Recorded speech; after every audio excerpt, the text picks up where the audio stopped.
It's a wonderful Wednesday in the Cowboy Commons, the cinch stage here in Las Vegas. Day number, I'm going to be honest, I've completely lost track what day it is. I think it's Wednesday, round 7, lucky number 7. Don't let your head get in a spin. That happens in this town. We'll spin it for you. Like Flo Rida, we'll spin your head right round. Welcome to the rally, everybody. Tommy Joe Lucia, Kendra Santos, the No Spin Rodeo Rally. Good morning, everybody. All of our listeners on our podcast platforms. If you're watching us for the first time on Pluto's Ride Pass, thanks for joining us. And, of course, the Cowboy Channel Plus app. Thank you for having us on. Good morning. To my right, the illustrious Greg Teagarden. To my left, wearing her First Lady coat, the First Lady in pro rodeo journalism, Kendra Santos. And probably going to end up being my favorite guest, whatever we call them, Joe Baumgartner. This will be raw. So people are turning it on right now, I think. You might want to record this because this will be raw. Good morning, everybody. Good morning. How's the world? Now you're going to have to put that son of a gun up by your mouth every now Good and then. morning. Good morning. There now he's speaking to us. Now, I'm going to start this. I had a quick conversation with you, and I said, hey, would you mind, do you have time to come to be on our podcast? I don't know. And you said, well, you know what, they call me at South Point, so we did a little something for you, Joe. There you go. I guess they're calling you landman of the South Point campus. You're the Thornton of that group. If you haven't seen this show, Kendra, you said you haven't seen it. It's a great show. And he's a cool character on it. Billy Bob Thornton. They paid him a lot of money, and they could have got me for free. Yeah, they could have got you for free. So welcome to the show. Kendra, you've written some stories on this guy. We'll start with just kind of going through the history of a few. Old Joe. More than a few. I love Joe Baumgartner. So Joe, 14-time NFR bullfighter, 18-time PBR bullfighter, and I never missed a perf that he worked on either of those. You were there for a lot of it. I don't think I missed. We were around each other the whole time, as far as I remember. And so I know this. He's from Concord, California, and we're both from California. Yeah.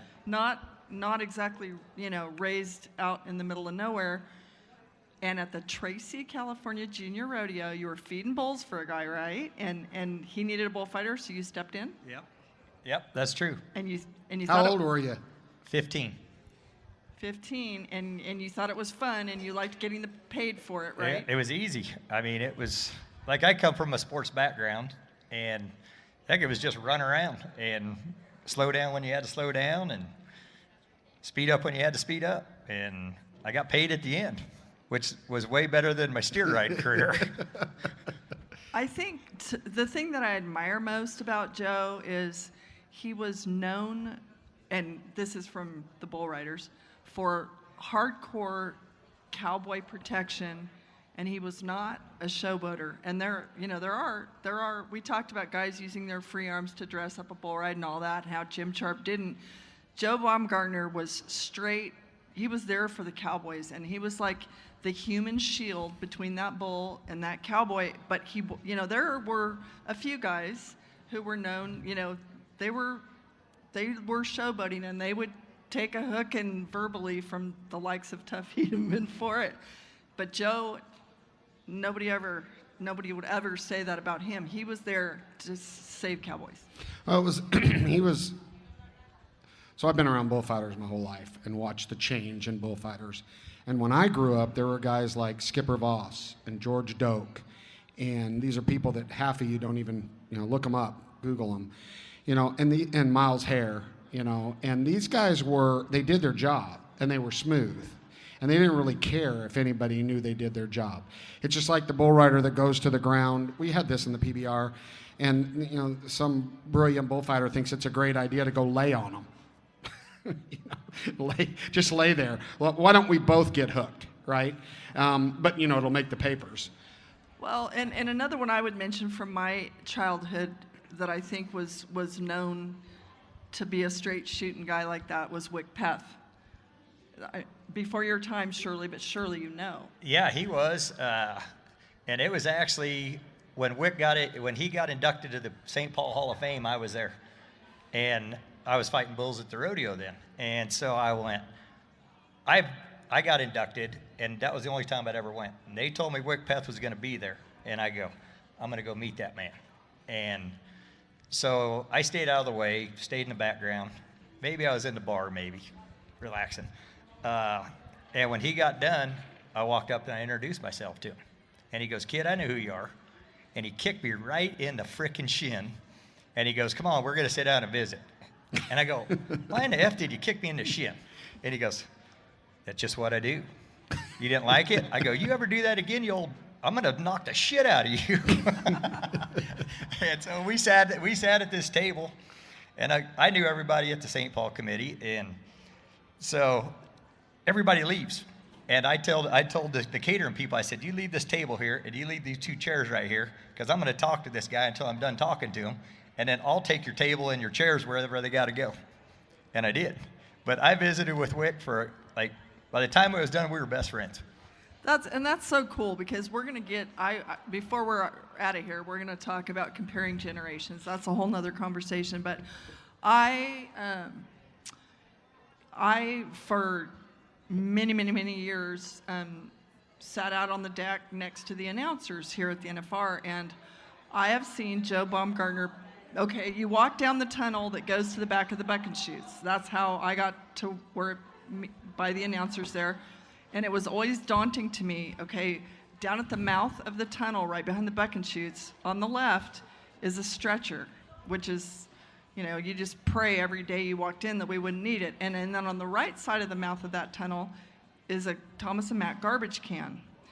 And I've watched Joe Baumgartner puke in that garbage can 140 times, because every single night before, the first few times, I'm like, oh, my friend Joe, and I'd be patting him on the back, do you have the flu, food poisoning? What can I do? Can I get you some saltines and 7-Up? He did it every single time. Why? It was the nerve. It was kind of the nerves, and it was kind of that would kind of get my motor running, and it was just the nervousness of it. But it seemed like once I would get everything out and get everything cleared, and a lot of times I never threw anything up. It was just kind of just nerves, and it was just like I didn't have to stretch, I didn't have to jog around, I didn't have to do nothing. After I puked, it was ready. Game on. Let's go. Heck of a pregame. 23 years, you hung up the cleats in 2011. 30. Well, 30 years of being a bullfighter. Yeah, 30. 30. So yeah. And at Pendleton that year. It was 2012, I think, was when I quit. The thing about it, I was at Pendleton, and I remember, I'm younger than you thought. What's the man's... Wikipedia keeps giving me... That's not... Oh. It wasn't Quit Wikipedia. Googling. I'm not kidding. You're going to get told by your little 2.5-year-old that your notes aren't good, Dad. Here's what you need to do. I When need we to leave just let town, you talk. you need to go beg the PRCA to bring back the media guide, and then we'll all be good again. Well, someone's got to fill it in. Anyway, but I was at Pendleton when you stepped away, and you fought bulls from 15 to 45. It was 30 years. And there are plenty of people that all of us know who, walking away, it's not clear. Some come back. They're muddy about it. They don't have peace. But to me, Joe, when he walked out of that arena at Pendleton, he's 45 years old. He was fit as a fiddle. He could have gone a lot longer. But you were clear as a bell. Ty Murray and Trevor Brazil, I use as 2 other examples of people who have clarity. The time is now. You told me it's time to pass the torch. And you were clear about it. You could have kept going. It's not like you were losing a step, but you had peace. Yeah, it was when I walked out, I was done. I never had a second thought, never a second regret about it. And the rodeo part of it I miss. Not fighting bulls I don't miss, but the PBR, I think, is what wore me out. I think, like, I'd have to, living in California, going to the East Coast, you'd have to get on a plane on a Wednesday or Thursday morning, and you wouldn't get home until Monday or Tuesday night, you know? I mean, and it's just like, I just hated the travel. The travel is what killed me. Well, and I'll say this, like, there were many years where I was like the PRCA's director of communications and the PBR's editor-in-chief at the same time.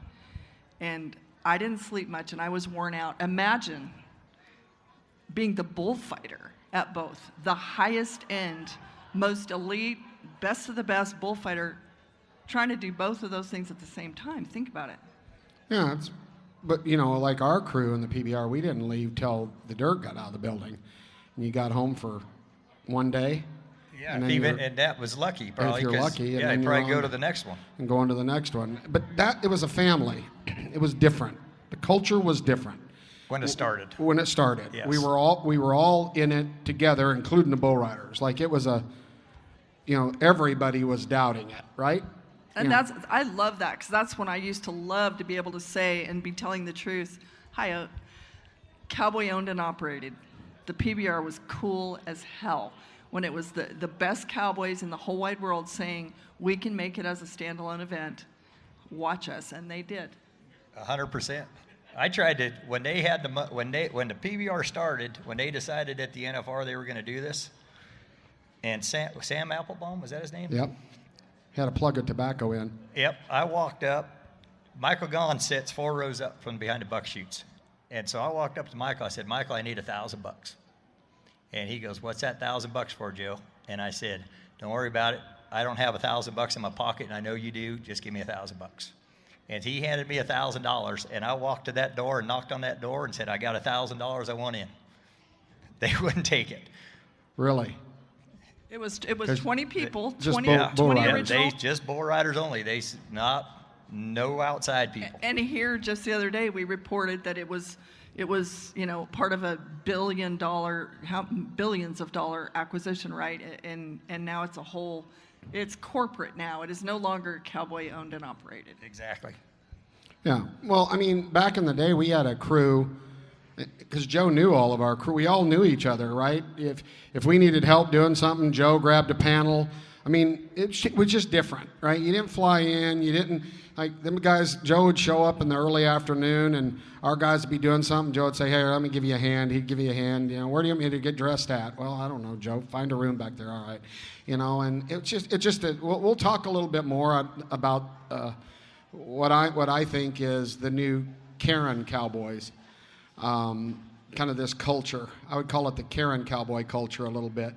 We can get into that a little later, but it was a different game. Now, let me ask you, who do you remember fighting? Who do you remember the first time you fought bulls with someone that you thought was great when you were a rookie? Rob Smith. I worked Livermore, California with him, and I was just a no-name kid, 1987, and I probably learned the greatest lesson of my life on the first day there. What was that? Lane Frost hung up to a bull called 22 Danny's Boy at Dan Russell. I remember it like yesterday. And I had 2 good chances to step in there and get him untied. And I tried to keep lining this bull out. And it was just kind of, I got back to my trailer afterwards, and I was so freaking mad at myself. And it was just like, Don Kish, Joe, why are you mad? And I go, because I said I had 2 chances that I could have got him untied, and I let a world champion bullfighter have the opportunity. I said, that'll never happen again. And I never let it happen again, trust me. And Rob Smith is another one from California. We all grew up in California. I was there the day we were at a high school rodeo, District 4 high school rodeo at Bellotto Park in Hollister, California, and the bullfighter no-showed. And this kid, one of the high school rodeo kids, Rob Smets, jumps in there just kind of like you at Tracy, California Junior Rodeo, right? And jumps in there, and that's where it all started for him, for Smets. So you hang your cleats up and you walk off the grass at Pendleton. Did you have a plan?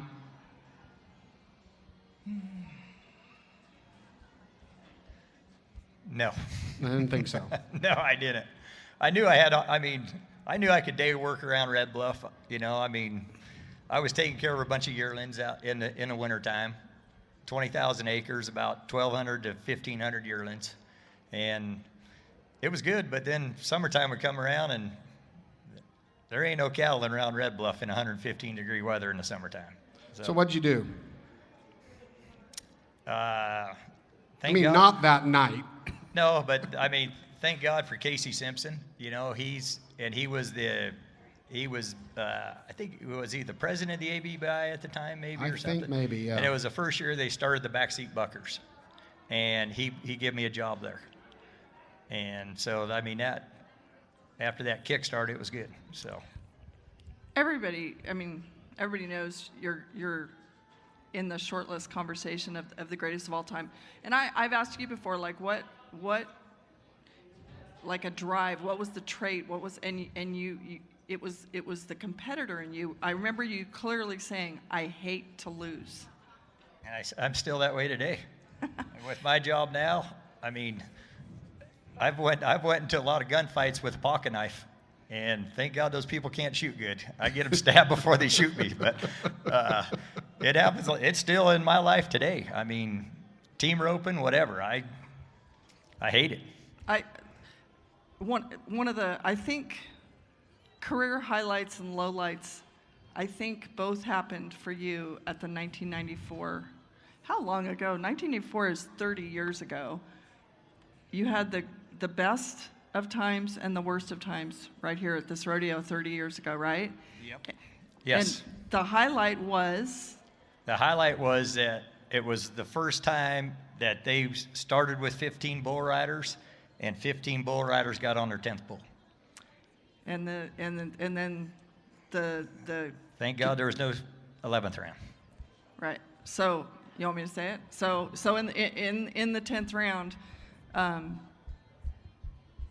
Brent Thurman, he got stepped on his head, and a few days later he died.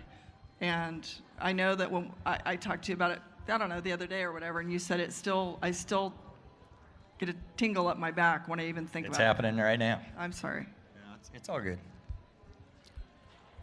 It's real because when Joe was around and guys like that, the biggest part of what they were doing was their heart. You believe in this thing you got on your head. You don't just wear it for TikTok. Look at the dust at the top of his hat. You see, when they talk about because I got bucked off my horse yesterday on my second I steer. want to know why there's a scab on your nose. You might need a little more water. Same in the back reason end. when the horse hit me right on my nose. Yesterday? Yeah. What do you mean? You got bucked off, really? Well, it's kind of I fell off. But, At the roping? yeah. When you were roping? Yeah. Is that on yesterday. video? We didn't get that? No, but there's pictures of it. Cowboy. It's not very funny. Cowboy. I didn't laugh. I wasn't laughing, put it that way. Were you heading or heeling or what happened? I was heading, and I was getting out run. I threw 3 coils and run out of an arena. My horse went left. I dallied. He reared, and then jumping Okay. kicked. Don't feel And- terrible, because it happened to a hazer here. I'm a four-header, and I was roping in a 12.5 roping. Shit happens. That's the best part of the Okay, whole deal. well, I wasn't going to say it, but there's pictures. They got pictures of it, so I'm just going to come clean. you started team roping, I think, 6 years ago because you bought a really special horse, High Dollar, Yep. Yep. and now you head and heel. Yep. You're roping over. Okay, you practice with the UNLV team at the Rock and K. Is that Yes. Tuesdays and Thursdays. right? And is it true that when you team rope, you wear a pair of boots given to you by Derek Begay? I still wear them all every day Is this the greatest? That's cool. Why? What is it about because those they're boots? really comfortable. Oh, okay.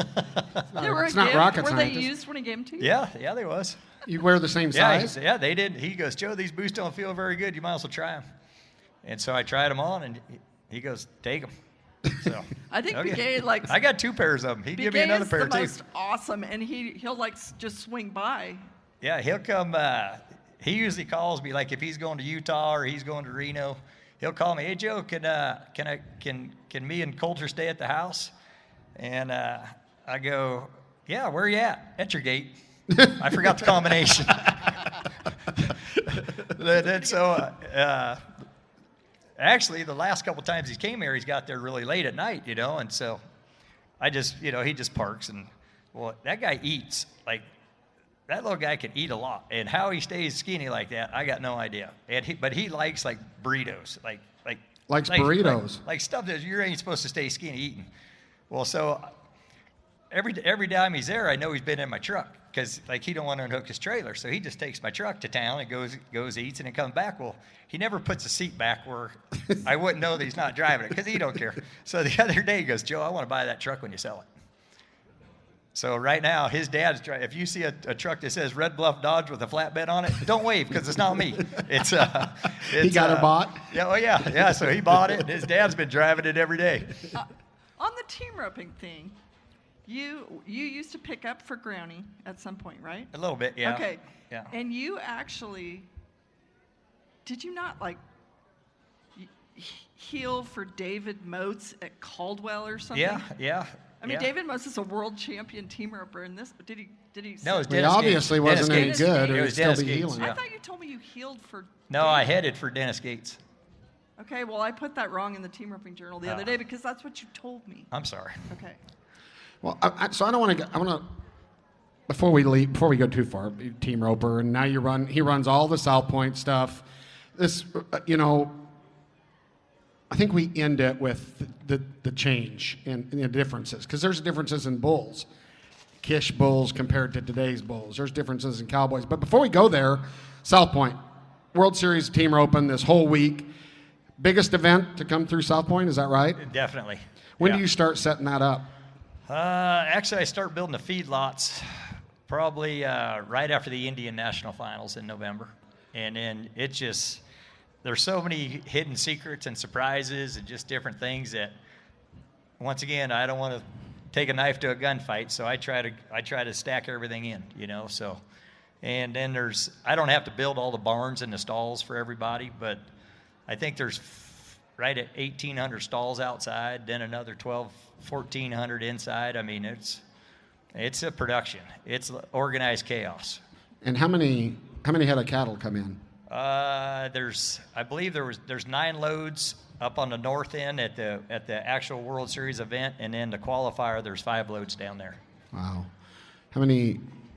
And no telling how many horses. Now, I mean, there's parking lots crazy. And roping. So they've been doing. They got roping arenas all around that thing now. That's all on Mr. Gaughan's land, I assume. Yes. Yeah. There's 2 down south, and then there's 1, 2. They rope in 3 arenas, and there's 3 warm-up arenas going on up top. Yeah, it's pretty cool. Before we leave the conversation of bullfighting, can we at least have a mention of this goat conversation that? Well, I think that kind of fades. That kind of rolls into the new Karen Cowboy League, right? We said on here, and I think it probably ruffled some feathers. Kendra, we talked about people using the term GOAT, greatest of all time. Cool term. But to say of all time is tricky, because you got to make sure that you've done your due diligence and understanding the generational talent and the stuff that may have happened before your time. Might be the greatest, maybe it should be greatest of my time, in my opinion. The most classic example is to me, it's virtually impossible to compare generations. The big example that I will give is, how do you compare Dean Oliver roping monstrous by comparison to today's goat calves? The old timers did not step off the left and leg calves down because they weren't athletes. It's because they were monsters. They were honkers. They're what their breakaway roping.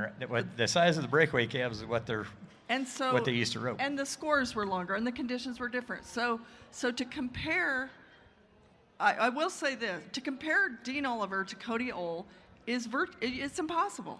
We don't know what Dean would have done if he would have roped in the Thomas and Mack in his prime. We don't know what Cody Ohl would have. My guess is they would have found a way to be great, because that's what the greats do. But to say Dean Oliver is better than Cody Ole or vice versa seems silly. I will say this. Dean, the last year he was here, remember how he was always downstairs near the puke bucket, right by your puke bucket. For many, many, many years, Dean was down there. He held the cords to the TV cameras to keep us all from tripping on them. And he caught a ride to the South Point with Oat and I one night, and I said, okay, I got to put you on the spot. Who's the greatest you've ever seen rope? And I will say he did say Cody Ole. That was Dean's opinion. Well, and I think it's fair to say that we're not picking a fight about who the GOAT is. That's not it. We're just saying conditions have changed, which kind of leads into what I said. I can remember when we would build the back pins and I would know that Kish was coming, we had to significantly change things up because of the way the Kish bulls were. Fair statement? Yeah, true. And literally, because I was in the arena running it, like I would have to change my little fat game plan because I was pretty sure I could get killed anytime a Kish bull bucked, and he was in the arena with them. Different. It was different. Way These bulls different. were different. Well, even like when I was a kid, Dan, we used to buck the place that I lived in Brentwood, California. We would go through 200 to 250 of Dan Russell's bulls a year. And these bulls weren't bred to be bucking bulls, They grew up out on the Nevada desert, and it took 1,200 bulls to serve as Dan Russell's cows at that time. Wow. And so they'd get these bulls in, 3 and 4-year-old, and they'd never seen people before. We'd run up through the chute, tip their horns off, and we'd buck them. And it's you couldn't even find guys to get on crazy today. Oh shoot, no. Back then, Ted Noose would come over and pay $100 and be at a jackpot that he could win 400. See, Escalon or Manteca? Yeah, when he was in Manteca, yeah. Because it was a 30-minute drive, and he knew that the bulls were good. Well, one year, out of them practice bulls that we'd buck, Dan Russell took 7 bulls to the NFR. One was Grasshopper. The other 6 come right out of our practice pen. One was a bucking bull of the year, I think 3 times Pacific Bell, two or 3 times Pacific Bell, one bucking bull of the year. We were bucking them, and guys were paying money to get on them for practice. Yeah, but you can't. Finding jockeys to start young stuff is an issue for guys that own stock today, right? As one of the all-time greats, do you take offense when people throw that term around loosely? GOAT? You know what? My rodeo career is over. I did what I wanted to. I did as good as I could, and hopefully that was good enough. And GOAT's just a word. To me, it doesn't. It don't mean shit. Good for you. All right. Well, so on that note, we'll jump into some daily stuff. I do want to do a quick shout out. You should too. My family at home, my grandson, Asher Joe, he watches the show every day and FaceTimes me shortly afterwards to tell me what I need to do better. So I want to shout out to Asher and Princess. That's my daughter-in-law. And then the new one, Jude, they didn't make the trip because the little guy was a little too young. So hello, Asher. I promised you I'd say hello out there. What about you to yours? Oat and I got to FaceTime my little Charlie girl this morning, and she was telling us some of the new words she's learned since she's 19 months old. From watching No Spin? No, but her mother did say, Jane, my daughter-in-law, said, KK, we've been having to put earmuffs on Charlie sometimes because you've said something she probably doesn't need to have as one of her new words. But anyway, Charlie, her favorite word is oat. And Oat loves kids like nobody else. And she's got this North Dakota accent when she says oat. And she just keeps saying oat, oat, oat. And so we FaceTimed her this morning coming over. And what's your grandma name? KK. When I was a kid, everybody called me KK because my middle name's Kay, Kendra Kay. So now I'm reverting. Yeah, when we had the first grandkid come, I was like, well, what's your grandpa name? This was while he was still being baked. I'm like, I don't know what my grandpa name is. So it come up that they wanted to call me Grumps. And so I said, I'm fine with grumps. I don't care about that. Okay, we're going to use grumps. So they start telling Asher this is grumps, and he's changed it to tumps. And I probably because of my physique. So I'm Better than tumps. Stumpy. Yeah, I'm tumps, which is cool. I'm with it. I don't care. He could call me. I mean, and then I'll tell you a last little funny story. He likes to do the new phone thing when we're FaceTiming where you put your emoji heads on top of yourself. And he demands that I'm the poop one, which is chocolate ice cream when I'm talking to him. So there you go. All right, let's keep moving. The only thing I had, winners of the number 12 and a half Ariat out there, they won $274,000, $137,000 a man. Brothers from Casa Grande, Arizona, twin brothers won it. Trevor and Trey Nolan. So congratulations. Interesting note on that, they won it last year. They won it second time? Yeah. I smell a number raise. I'm pretty sure it's coming. They'll be in the Open next year. Yeah, how long are you gonna let them do that? Any other like notes of yesterday? Things that have come up along the way, Joe, that you thought were interesting that you might want to pitch out to visit about? You guys ask the questions. Okay. You lead me in, and I'll go ahead and let you roll with it. Do you want to? Have you checked the Tattoo League? Do you want to brush on that before we get Yeah, into the events? I'll do the tattoo. Joe, are you in the tattoo league? The what? There you go. That answers that. So in Pro Fantasy Rodeo, there's a tattoo league. Kendra and I are in it. And if you win, you pick Cowboys. And if your Cowboys do good, you get their money. And then if you win, the winner gets to pick the loser's tattoo. And the money goes to charity. And the current standings are, I happen to be in 6th place. Kendra, you're in 14th. So you're right in the middle of the pack. There's 30 people in it. Okay, my bull rider hasn't made the whistle yet, but Who's your bull rider? Who's your bull rider? let's roll. No. There's no need to My bull rider's discredit teaching- a really. He's bound to just. I think. Come on. Hey, there's still 4 left. I know. I just don't want him to get his spirit broken. I think I'm in the same boat as you. Okay. But I'll say mine. I mean, I have 2 or 3 different teams, and one of them I went with TJ Gray thinking, because I watch this kid ride, he's scrappy, right? But this new, coming into those yellow chutes for the first time has an effect, and so he hasn't done nothing for me. But I did take Josh so I went both ways, right? Rookie with a little talent, veteran that's been there, done that, and Josh has served me well so far in the bull riding. So I'm and Kendra and Oates 21st. Kurt Blake, who thinks he's the smartest guy in the world, he's 28th. Flint Rasmussen, who also thinks he's pretty smart, he's 25th. Garrett, who's hosting our deal, sitting at 19th. So I want to see Flint with a tattoo. Oh, That yeah. would be good. What do you think would be Flint's tattoo? If you could pick a tattoo for Flint, what would it be and where would you place it? Ooh. But you got to remember though, you might win next year, so you don't want to do things that You can't approach life, I might lose next time. You got to go for it. You know that. Pick a tattoo. I'm not even going. He's not there. going to go there. He should get Kurt's face. Here's what Baumgartner's doing. He would normally tell me right within 2 minutes the tattoo, Well, but don't the worry, filter process. I got it, but I can't. The filter process. That's what I'm saying. I'm You're trying to figure be it out nice. and be politically correct, and I can't. There's no way. Yeah, there you Can't go. do it. Smets has an NFR tattoo. Isn't it the Tasmanian Devil and Yeah. it says NFR? Yeah. Do you have a tattoo? Yeah, I got one. I got a steer's head on my leg, Where is it? like on my leg. On Kind of your where leg? where his is. I thought and you it's said got my on brand my on it. thing. No, it's not on my. No. Okay, No. I gotcha. That's cool. So, what else do we want to talk about before we jump into the? We got about 30 minutes to jump into the NFR. You know, What about it's a different kind of it's a different kind of cowboy though. Back to our deal. Did you do any freestyle bullfighting? No, never did. Wasn't your No. gig, right? No. Yeah, I mean, I was watching it, and they had it. It was 2 years they had it, I think, at the NFR, and then it was done. Yeah. When I started. So. Remember though, there were some great times here with like Harry Vold's Crooked Nose was a famous one, and it was a pretty fun. It was popular. There was 4 bad days in the Bullfighter's locker room when the Wrangler bullfight was going on.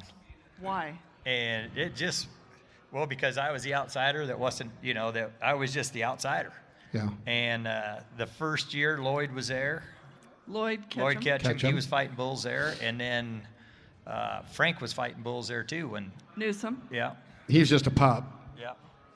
yeah, but But this is when those they, guys were yeah. But they turned out bulls in the bullfights. So when you go watch the bullfighting, and it's just evolved, not saying it's worse, don't care what you think. They all fight little Mexicans, that come out. But I can remember, so the first time I was in a Wrangler bullfight in the barrel was at Odessa, Texas, and Harry Vold's sitting there. And Harry Vold says, you got enough moxie with you, kid? And I said, yeah, I ain't scared of nothing. And so Crooked Nose is out, and I can't remember who had him. But whoever it was that had him, I want to say it was Ford Brett or someone. Same deal happens. Crooked Nose is in the chute. They're doing the build-up. Ford Brett runs to my barrel. He just runs to my barrel. I'm like, what? He's like, watch out. I'm like, what do you mean watch out? And I lean back, and I had baggy pants on, and he pukes all in my baggy pants, just like you do. And white foamy stuff. And he spins around and goes, let him out. And I'm like, what? Really? So I get the barrel and I'm walking up there, and Crooked Nose, he makes one round with Crooked Nose and gets by him, and he goes to the right side of the off. Everybody wants to go to the offside. Well, the bull's got the right lead. He almost gets killed, and here he's coming to the barrel. So he comes to the barrel, and this is interesting stuff. So he hits the first hit. The barrel was hard, right? Well, those guys used to hang on to the barrel, right? They'd get on it and hang on. Well, I'm in there, and I'm looking out, trying to figure out, nothing's happening. I'm hearing tink, tink. So I'm in the barrel. I'm hearing tink. It's the rims. And then all of a sudden, one horn comes in my barrel and just slowly spins it. And Crooked Nose looks down right in the barrel at me. And I'm like, where is the bullfighter? And he sticks his one horn in there and tank, tank, tank. He can't get down deep enough to me. And afterwards, he was hitting the bullfighter's knuckles each side with one horn till he let go of the barrel and then spun it around. That's how smart those bulls were. Crooked Nose was half human. He was notorious, but Scared he was so the lights smart. out of him. So give people a brief explanation of why that barrel's even out there in that arena anyway. I don't. Well, I guess I don't. It's in the way anymore. It's in the way anymore. We used it when I first started in the barrel, like my dad, when he was in the barrel, they had no padding inside. He put a little piece of foam in his clown hat, and that was it, which was probably when he was 70, he couldn't walk. I put a lot of foam in mine. I mean, I was as padded as you could be. And I don't remember, I wasn't a guy, one of the old bullfighters, one time I thought I was going to be smart, and I picked my barrel up and ran in there when a guy got hung up or something. And I can't remember who it was, but it was someone like Skipper Voss that said, don't you get that in my way again. That's just not your job. You get it. Yes, sir. Right? And they run the barrel in there, And so I guess things have changed because those guys. Did you ever look for an assist from a barrelman or no? Would you prefer for a guy to run his barrel in there? No. Yeah. No, I'd rather have it just out of the way. Yeah. I mean, it was just another obstacle to have to fight to get around. Yeah. And I can only think of one time that a barrelman actually helped me, and that was at the NFR, and Flint jumped out of his barrel when a bull got me down, and I didn't see my partner. I could hear and see Flint, his feet, Flint's actually the one that took the bull away. Every time I jumped out at a hang-up. Every time I jumped out, I wasn't scared. But when I ran in there to help, right, because you're the third bullfighter, I was going to get hooked. It wasn't at what point. I knew I was going to get hooked. And the last time that I broke my sternum into, I went in, we were at Gladewater, Texas. I got hooked so high, the announcer stands way in the air, that I remember flying through the air and looking at Clem McSpadden going, when I hit the ground, it's going to hurt. Now, I got a hold of the tail, and when he hooked me, the guy must have come loose, but I always got hooked. So on the injuries, because most cowboys have something to show in the form of a limp or something by the time they're done. You made it till you were 40, right? Without any major injuries. But then from 40 to 45 before you quit, you got a I want you to explain to us what a plate in your eye is. A plate in your eye, plates in both ankles, and 4 or 5 knee surgeries, correct? Yeah, but the knee surgeries were before that. I Before? think one knee surgery, the eyes, and then both ankles. What a plate in your eye? I don't understand. Well, when a bull's horn is harder than my face, and when he hit me in the face, it crushed it. I guess it crushed whatever bone that is, and so I look at Tandy and I go. They take me to the locker room, but it was blurry a little bit, but I could still see out of it. And I go, Tandy, it ain't even swelling up. I go, put a stitch in that hole right there and let me go back out there. He goes, Joe, you broke this and all the swelling's inside your face. And okay, so they flew me to. No, I actually had surgery here. I went to Michael and Paula Gaughan's house that night, spent the night there, and then Michael took me to the hospital in the morning, and they woke up with a metal plate in my eye. So was there swelling on the compassion part of your brain?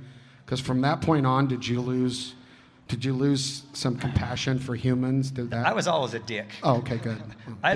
You know what? I don't remember high-fiving bull riders when they rode bulls. Did you hand them their rope and say, "Thank you, sir"? Only if I knew I was going to trip on it after the next bull buck. Here's your rope, sir. Remember my name. Okay. No filter, just like us. All right.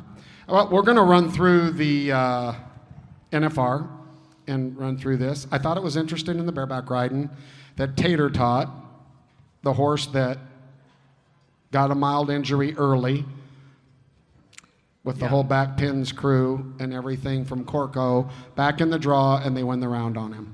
Yeah, that was a pretty cool comeback story for both the horse and Rocker, because Rocker got the crap knocked out of him in the second round. He got frapped by the Flying U horse. And he was like, well, it really sucks when you don't even remember, it was wild and it was a crowd pleaser, but like he has no remembrance of round 2. So, do you have any Karen stock contractors out there at South Point? Like, are they like, hey Joe, I noticed that pin number 4, that water's a little low out there. Let's go ahead and say no, because right off the bat, with our breakaway stock contractor, he come and tell me, hey, I want 3 pins, I want this, I want that. And I go, let me help you out with this conversation right now before we get started. This is my house, my rules, and trust me, it's going to be the nicest place where you're going to stay this year. Just so you know that. We can have a nice conversation now. Is there anything I can help you with? I'm the land man. I'm the land man. What is your actual title? Pitches his Marlboro over the side. I'm the manager of operations. Okay, the land man. But it's interesting because we talked about the different nature of the livestock, right? 20 years ago. Like the livestock's significantly different in nature that they're handling now at the NFR. I would bet that they unloaded some bulls 20 years ago that might have ran through a handful of gates. Would you agree? Yeah, Tommy Joe. I mean, it's Don Kish would not get a buck of bull at the NFR except Red Rock if it was today. From what I've heard. From what, yeah. They'd have been too wild, too hard to handle. But I mean, you also maybe Wolfman. No, he would have crawled underneath gates. Gold Buckle would have jumped over gates. I was thinking about it the other day, and I even told Don that. I go, Kish, you're lucky you don't have the bulls here at the NFR now, because you wouldn't have any. Red Rock would be the only one you would have ever got to buck here. Yeah. Here's what jumps off the page at me about the bareback riding. First in the world, Rocker's first in the world. After winning the round last night, Keenan Hayes defending his title is second in the world. In the average, Keenan's first and Rocker's 15th. I don't think he can. I didn't do the math this morning, but I don't know how he catches up. No, that average pays too much. Yeah. 86 grand. Yeah. So we better keep rolling because we're going to run out of time. I can feel it. Scott Gunther, if I say his name correctly, I don't know, the Canadian, he took the victory lap last night, 3-8. I'm going to say, okay, there's a couple things about this. one, his hazer, Tanner Merlon, might have needed this win worse than he did because Tanner's the poor guy who Rod Lyman didn't hit the bucking chutes on opening night. He might have. He rode him. He might have he hazed till the end, and then. I mean, that's just something that can happen, as Joe is here to attest, and Tanner might have a scab on his nose too. But it's harder on your pride than your nose. But anyway, Eddie, the horse that Scott won the round on last night, the horse that Dalton Massey is also riding here. If you do a little Google fun, Eddie, that was the horse of the year a time or two just in the last couple of years, he's the same horse. There's a video clip that was completely viral from, in Arkansas, Fort Smith.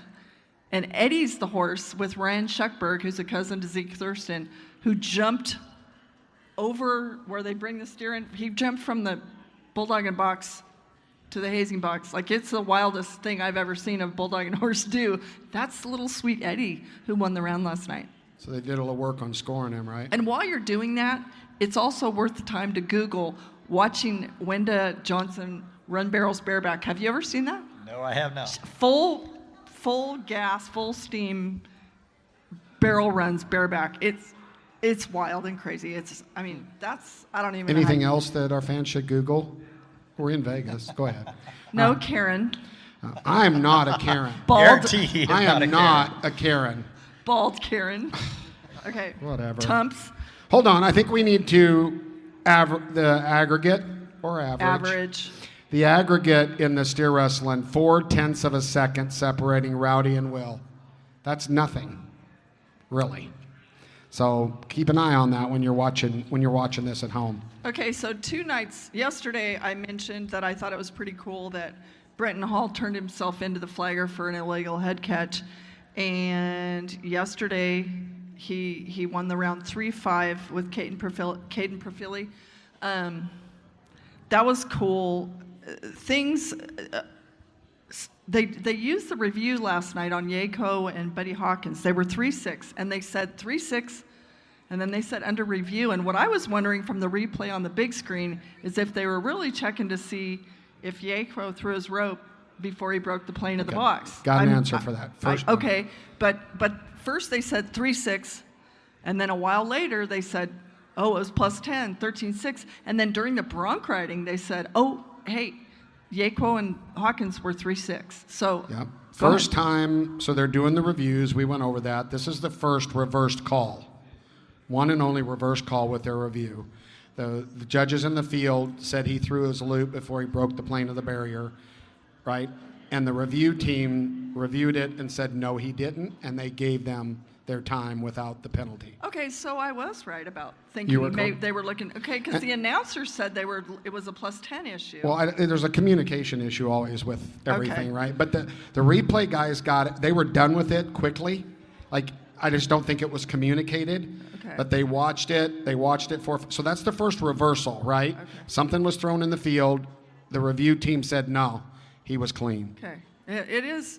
I mean, think about you trying to head and heel a steer in 3 seconds.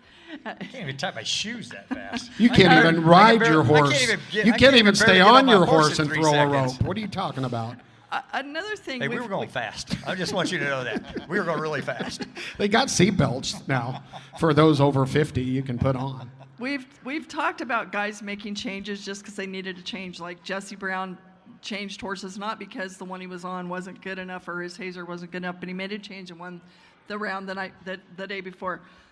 Kyle Dennison got off of his own horse last night and looked like a new man. He was 3-7, him and Tanner Braden, but that roan horse that he got on last night, if he looks familiar, is Colby Level's Bartender. That's the horse that Colby rode when he won the world, with Paul Eves and when we were in Arlington, Texas in 2020.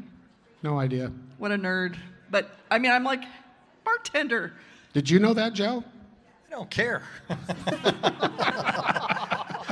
Honestly, I think that's fascinating. But hey, neither do I. But where's Oat Barry at right now? He probably cares. These are the things. All right. Okay. Team roping? That was the team roping. That was the team roping. Well, I was going to add a couple things. That's the fastest time of this year, I think, if I'm right. And it also tied the arena record held by Trevor, Patrick, Lovell, Cardoza. Are you talking about record for 3.5? No, the arena record's 3.3. Well, maybe it was in the round because you don't care about the rounds. Remember? Rounds, according to her, Joe, round records are just BS. The record for Don't ask him. He doesn't care about anything. Who was fast? You're going to who's ask the got- My landman nose from this. team roping. I'm not liking team roping right now. Okay, here's the thing. I know, and my guy missed last night. Who's your guy? Derek Begay.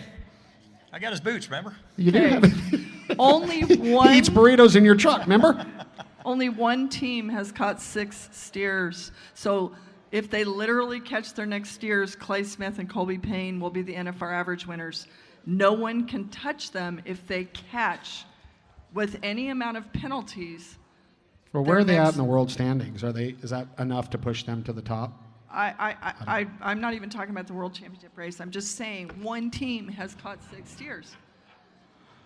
Okay. Bald Karen. What? No, you want to throw all these stats around, but if they win the aggregate or the average, the impact is a gold buckle.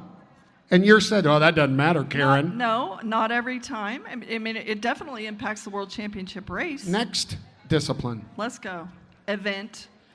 Statler Wright won his first NFR round buckle last night. That's, a pretty big deal. What was he, 87.5? Yes. On Jessica Rabbit, 5-Star Rodeo's Jessica Rabbit, who apparently is Bugsy's daughter. I know you guys don't care, but Jessica I Rabbit's know Bugsy from way back. Jessica Rabbit's only 5 years old, which is cool. Like Cassie Mary's Jarvis being only 6 years old is pretty cool. Young horse. So Jessica Rabbit won the round last night at 5. I think that's pretty cool. You know what I think though?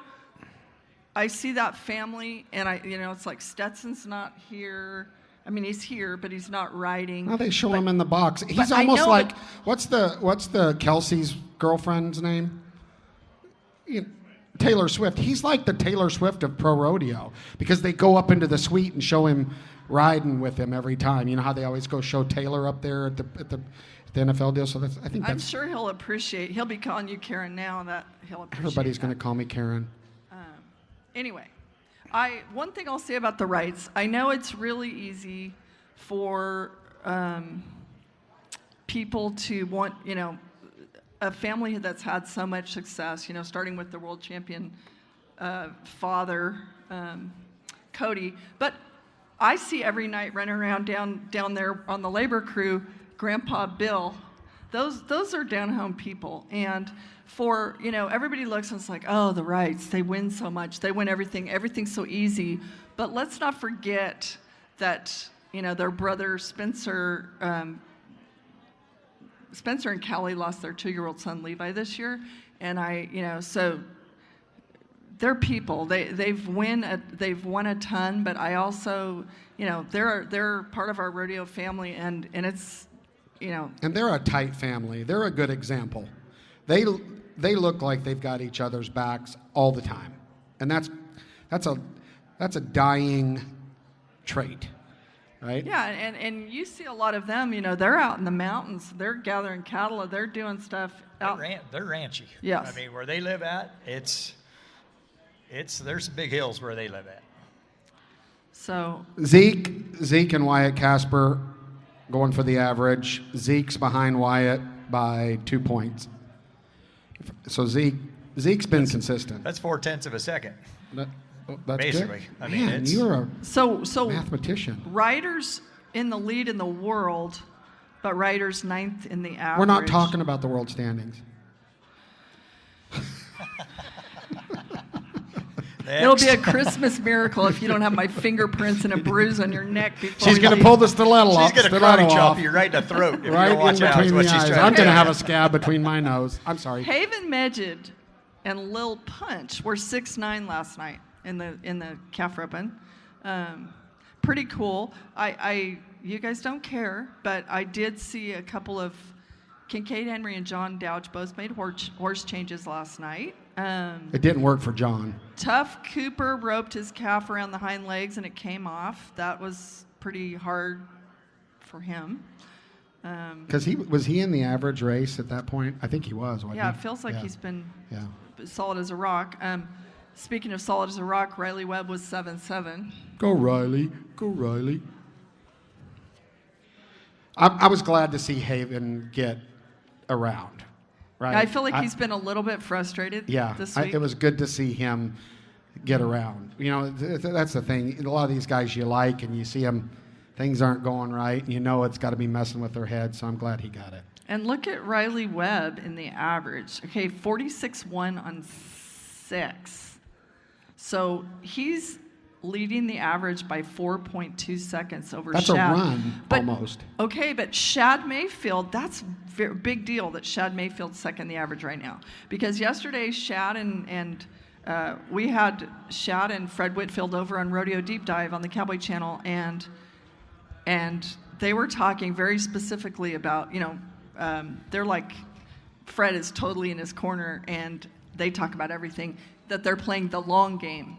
And they were also saying, Fred was saying, there have been some tricky ones that Shad has. There was one calf that was almost reminiscent of Cody Old that time. Remember in the 9th round when that calf walked out, and it was really hard to watch.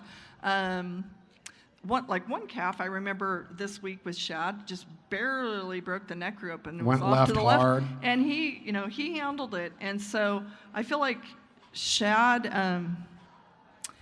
he's being very cool. And if you give him the right one, remember all year long, we can see him make a mistake or two and still win the round. So. And if you're sitting there thinking about the average payout, there's a whole nother little piece that comes into this. Remember, we spread the money out really, really well, right? So $86,000 to win the average, $70,000 for second, $55,000 for third. So these guys that are coming in second, third, staying in the top 5, they're still protecting their gold buckle race. And it impacts 2 gold buckles potentially for Shad. We better roll. We ran out of time so fast. Cassie, Mowry, and Jarvis were 13-25 last night.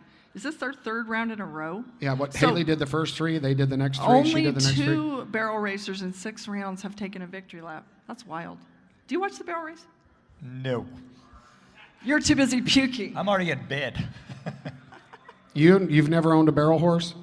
You got 3 minutes. Have you ever owned a barrel horse? Me personally? Yeah, you personally, landman. Come watch the 9 roping on Saturday. Oh, that's what you was riding when you got thrown off. Okay. No, that was a cutting horse reject. But this. All right. Okay, Josh Frost, Maybe Jones, baby Maybe Jones, daddy won the round. He was 90 last night. Bill Fick surprised Pickett Pro Rodeo's Bowl. I don't know. It's looking awfully good for Mr. Josh. My first NFR that I worked was 1987 when Lane won it. They were second cousins. Josh is just like, I'm going for the rounds. Josh is his mindset is so simple and straightforward. I mean, I think this guy's probably got some. No, I figure we'll have a little bull riding conversation. No, it's his turn. I mean, Who's the best bull rider right in that group? I'm going to say Josh is. Yeah, I think he is.